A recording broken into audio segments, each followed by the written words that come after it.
Habari ndugu wapenzi watazamaji wa vipindi vya Ufugaji Bora TV. Kwa majina naitwa Bakari Mdoba, mimi ni fundi wa rofu cage. Hizi ni video ambazo tumezitengeneza kutoka kwa mteja wetu. Leo tumeamua tuje tumtembelee, tuone maendeleo yake kwa ujumla, anaendeleaje katika issue nzima ya ufugaji wa kuku.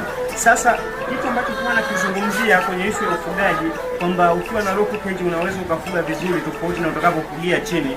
Leo nitaeleza haya mambo ukiwa na kuku kwenye cage yetu tayari. Hii keji yetu ni keji ya kuku 300 ambayo imechukua nafasi ndogo sana. Kwanza upana wa keji hii, manake upana wa keji hii umechukua sentimita 150, sawa na mita 1.5. Ila urefu wake umechukua sentimita 500, sawa na mita 5, ambazo zinaweza kuaccommodate kuku 300 ndani ya hili banda.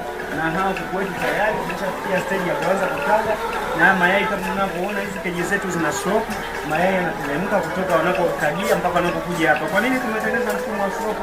Lengo letu hasa kwamba kuku wakianza kutaga haya mayai wasiweze kuyadonyoa wala kuweza kuyanyea, amini kwamba kuyachafua na kinyesi chao, ili sasa sisi tukushie mayai yetu yakiwa safi kabisa. Kama tunavyoona haya mayai yako safi, yalotoka kwenye keji na hayana crack yoyote, kwamba hili yai unachukua unaweka kwenye unaweka zako kwenye nani pale moja kwa moja unaweza kupeleka sokoni. Umeona, inakuwa safi, huna haja tena kuanza kusafisha na wala zinakuwa hazina crack. Karibuni sana katika vipindi vya Ufugaji Bora TV tuweze kushirikiana sana.